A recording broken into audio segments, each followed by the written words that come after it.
మన మర్రి gold and diamonds లో no GST is back. కేవలం 1% టు 11% వరకు మాత్రమే గల విఏ ఆపై నో జిఎస్టీ. ఈ ఆఫర్ జూన్ 6 నుండి 14 వరకు మాత్రమే.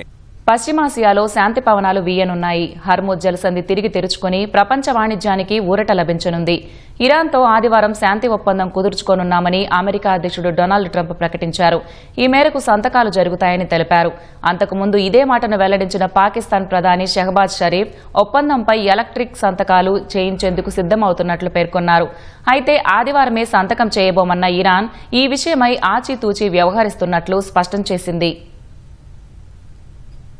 పశ్చిమాసియాలో శాంతి నెలకొనేలా తాజా పరిణామాలు కొనసాగుతున్నాయి. అమెరికా ఇరాన్ మధ్య ఘర్షణలు ముగిసి హర్మూజ్ జలసంధి తిరిగి తెరుచుకునే అవకాశాలు కనిపిస్తున్నాయి. యుద్దం ముగియనుందంటూ అమెరికా అధ్యక్షుడు డొనాల్డ్ ట్రంప్ కీలక ప్రకటన చేశారు. ఇరాన్తో ఆదివారం ఒప్పందం కుదుర్చుకోనున్నామని ప్రకటించారు. ఈ మేరకు సంతకాలు జరుగుతాయని వెల్లడించారు. ఇరాన్ అణ్వాయుధ కార్యక్రమాన్ని నాశనం చేసే దిశగా ఒప్పందం ఉంటుందని ట్రంప్ పేర్కొన్నారు. మాజీ అధ్యక్షుడు బరాక్ ఒబామా గతంలో కుదుర్చుకున్న అణు ఒప్పందాన్ని తప్పుబట్టారు.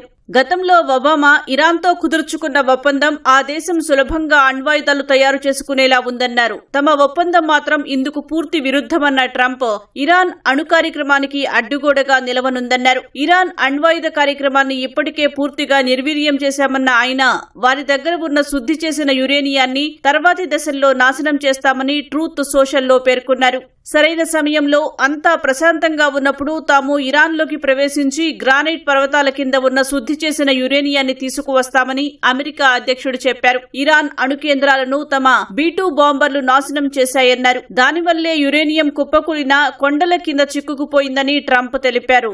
తీసుకువచ్చిన యురేనియాన్ని శుద్ధి చేయని యురేనియంతో కలిపి ఇరాన్లో లేదా అమెరికాలో నాశనం చేస్తామని చెప్పారు. ఈ ప్రక్రియ వేగంగా, సులభంగా, ప్రశాంతంగా జరుగుతుందని ఆశిస్తున్నానని ట్రంప్ వెల్లడించారు. శాంతి ఒప్పందంపై అంతకుముందు పాకిస్తాన్ కూడా కీలక ప్రకటన చేసింది. రానున్న 24 గంటల్లో ఒప్పందం కుదిరే అవకాశాలు ఉన్నాయని పాక్ ప్రధాని షహబాజ్ షరీఫ్ తెలిపారు. వెంటనే ఒప్పందంపై ఎలక్ట్రానిక్ సంతకాలు చేయించేందుకు తాము సిద్దమవుతున్నట్లు వెల్లడించారు. ఈ చరిత్రాత్మక శాంతి ఒడంబడిక సుస్థిర శాంతికి బలమైన పునాదులు వేస్తుందన్న విశ్వాసం తమకుందని ఎక్స్లో షరీఫ్ పేర్కొన్నారు. పాక్ ప్రధాని ప్రకటనను ఇరాన్ పూర్తిగా ఖండించలేదు. కానీ ఒప్పందంపై ఆదివారం సంతకం చేయబోమని తేల్చి చెప్పింది. రానున్న రోజుల్లో చేస్తామేమోనని పూర్తిగా కొట్టిపారేయలేమని తెలిపింది.